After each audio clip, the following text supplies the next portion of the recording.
taking an interest in fall prevention. My name is Mary Durkin, and this is my cohort, Sophia Olson.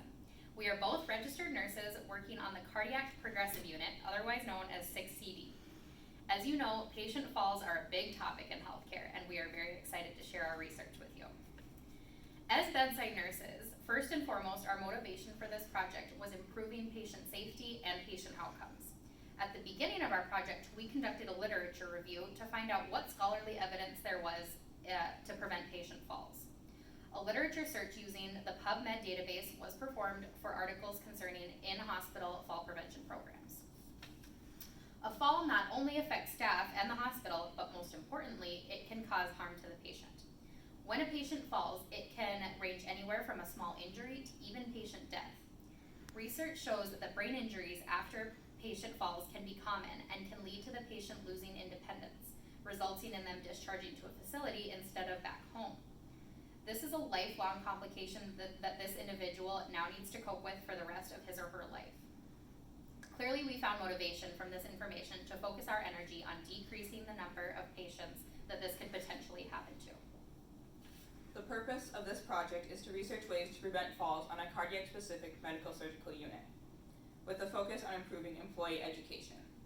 Our findings indicated that this specific unit has a higher number of falls throughout the Fargo, Sanford region.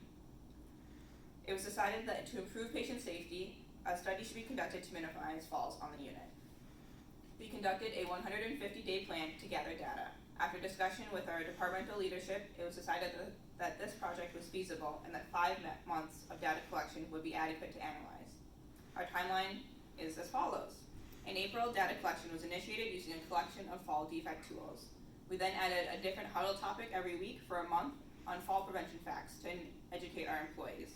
We created staff education flyers and hung them on the unit and did one-to-one education with our peers.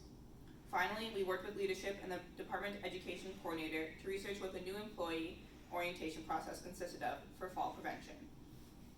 In May, patient injury prevention rounds started throughout the hospital to improve employee education. The patient injury prevention rounds include a section on fall prevention. In August, after we noticed an increase of falls in July, command strips were placed in patient rooms for gate belts to hang on so that all staff had a central location to place them and to easily access them if needed. During our data collection, in addition to monthly meetings, we used report outs and the project charter to keep our research focused and organized. In September, data collection was complete and our analysis was conducted. During our 150-day span of time, we saw a total of 17 patient falls. From these falls, we collected the fall defect tool after. The fall defect tool is what the bedside nurse fills out after a patient has had a fall, and it takes into consideration attributing causes as to why a patient fell, patient risk factors prior to a fall, and an analysis on what we could have done differently to prevent the fall in the first place. It also highlights what new interventions were placed after the fall occurred, such as bed alarms, or proper footwear, or frequent rounding. After that, a fall huddle is set up for anyone involved to attend to debrief about the situation. So after analyzing these fall defect tools, we decided to focus on implementing the fall bundle on patients with a low Morse fall risk score.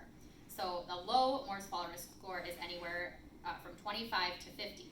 Since our data showed that the fall prevention bundle was already in place for patients who were scoring a Morse fall risk score of 55 or greater.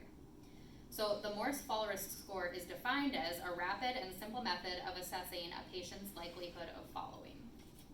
The fall bundle that we're implementing on these patients consists of the following: having the bed in the lowest position, having the bed wheels locked at all times, having the call light within the reach of the patient, making sure the room is free of clutter and tripping hazards, making sure staff is conducting hourly rounds, making sure that proper footwear or the non-skid socks are in place for all of our patients, and RN is conducting a level of assessment every shift.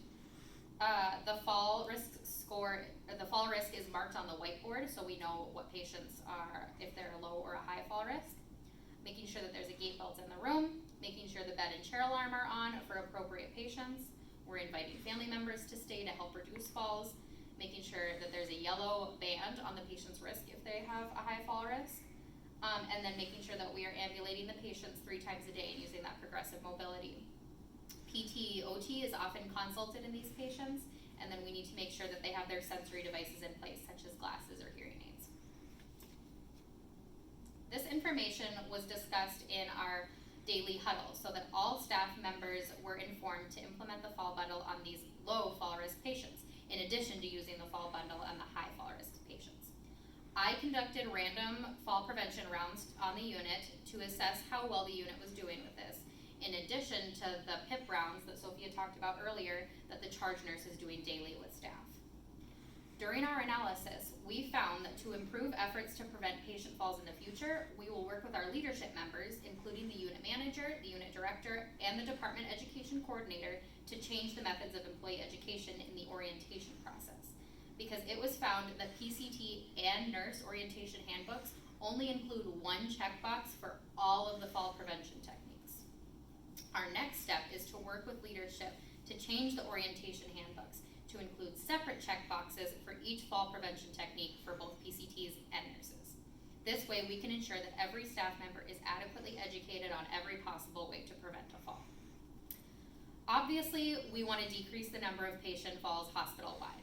So presenting at the 2020 PI Project Symposium is one way that we are documenting our project to make it accessible for others to replicate.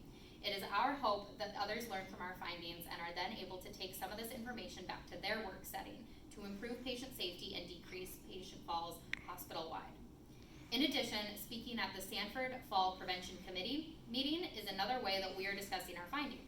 The Fall Prevention Committee has a member from every unit in the hospital, as well as therapies and other outpatient facilities as well. So presenting at these meetings gives others the opportunity to utilize our findings to improve Sanford Fargo as a whole, and overall improve patient safety and improve patient outcomes. Thank you.